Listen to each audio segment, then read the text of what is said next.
राजीव जी के पास जाना चाहूंगा। आपसे प्रश्न ये रहेगा कि भारत भारत के हेल्थ सेक्टर में क्या बदलाव आया कोरोना के बाद। Good morning. ऐसा है कि जब से ये कोविड बीमारी जो आई है उसके हम्म। बाद से गवर्नमेंट जो है काफी अलर्ट हो गई इन view of health health sector के लिए। हम्म। जैसे कि जो आईसीयू जो होते थे पहले, जैसे मैं महाराष्ट्र की बात मैं करूंगा। जी जी जी जी। कोविड के पहले इनिशियली आईसीयू बेड्स जो पूरे महाराष्ट्र में आई थिंक सो कुछ अराउंड 10,000 या 8 to 10,000 के आसपास बेड्स थे। एंड वेंटिलेटर्स भी काफी काफी कम मात्रा में थे, 3,000 आसपास वेंटिलेटर्स थे। बट कोविड आने के बाद में काफी अलर्टनेस आई है गवर्नमेंट में। इन्होंने उन्हें आईसीयू बेड्स भी काफी इंक्रीज किए हैं up to very good level.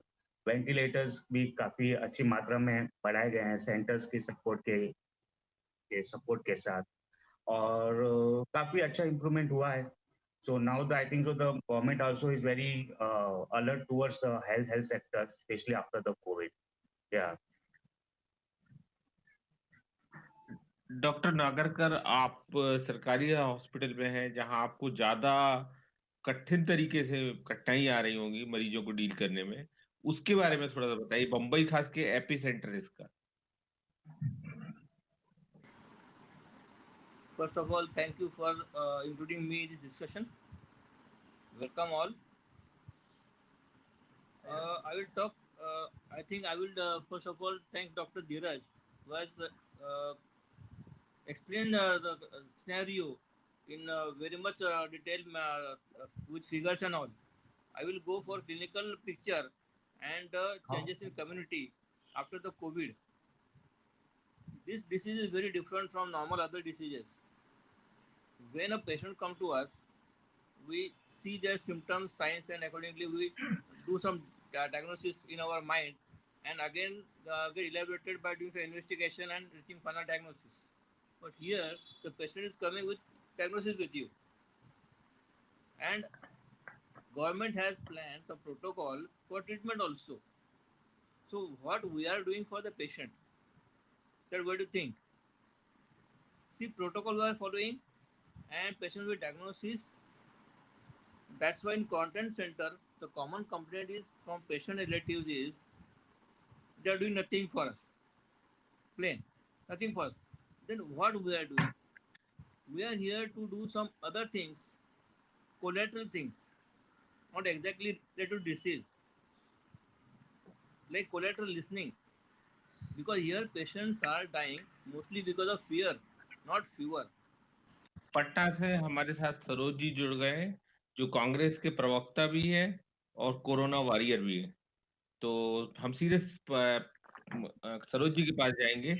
इस दौर में जब पूरी दुनिया कोरोना से लड़ रही है, तो बिहार में चुनाव कराना कितना उचित रहेगा, सरोज जी। देखिए, आपने प्रश्न यदि किया।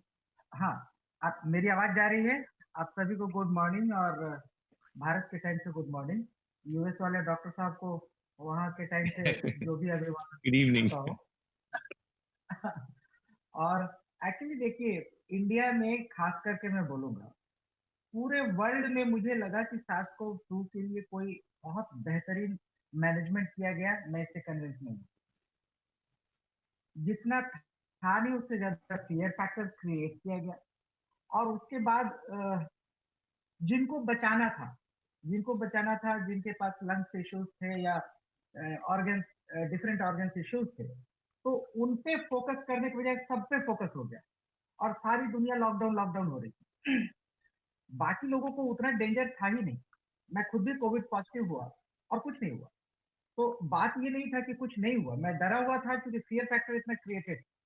कोई इंटरनेशनल तरीके से आपका कम्युनिकेशन हो नहीं रहा था कि अगर सपोज कहीं ज्यादा पहले हो चुका है अगर कोविड का मामला, तो हमारा उनसे कोई कांटेक्ट नहीं था।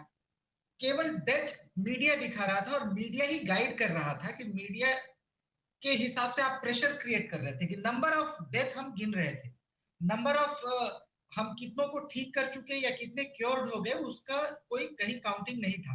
हाँ दिलीप जी, मैं आपके पास आना चाहूंगा। आपका क्या कहना है सरोज जी के उस पे?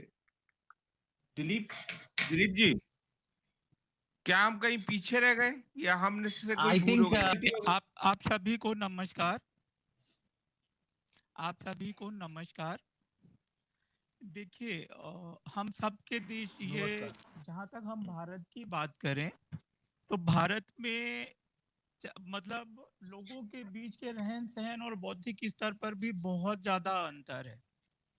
और हमारे यहाँ का जो ये डिवीजन है ना, ये बहुत ही डिफरेंट है।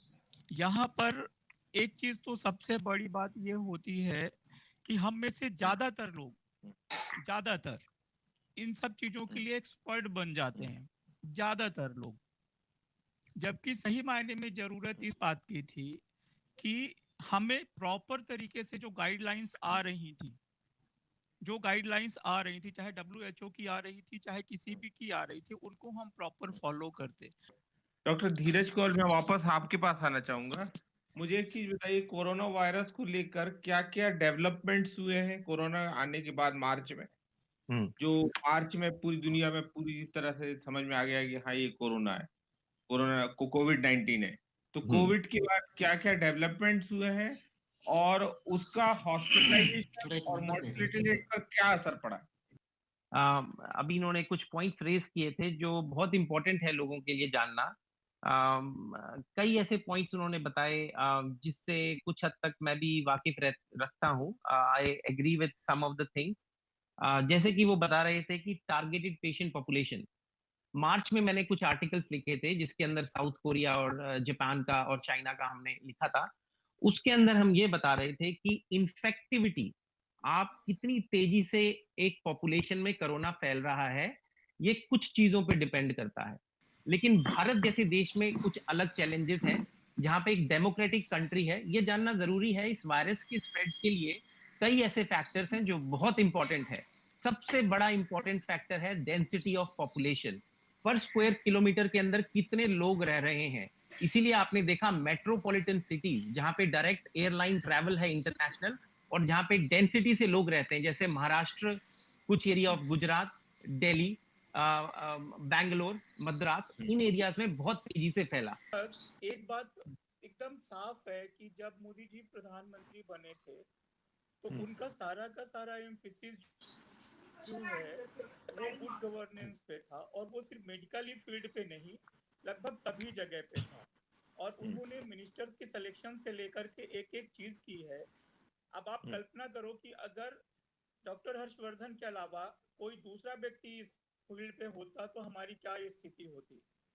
मोदी जी ने इस तरह की बहुत सारी चीजों पे काम करना ऑलरेडी शुरू किया है, जिसका पॉलिटिकली विरोध भी हुआ है बहुत सारी चीजों पर।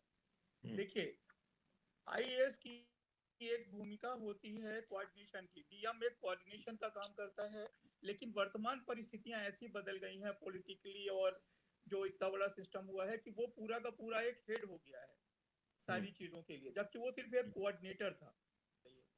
डॉक्टर राजीव जी, आपसे मैं पूछना चाहूंगा कि जब कोविड इस तरह से चल रहा है, उस समय स्कूल, कॉलेज, सिनेमा हॉल खोलना कितना इम्पोर्टेंट है, खासकर इंडिया में? आप यहाँ काम कर रहे हैं।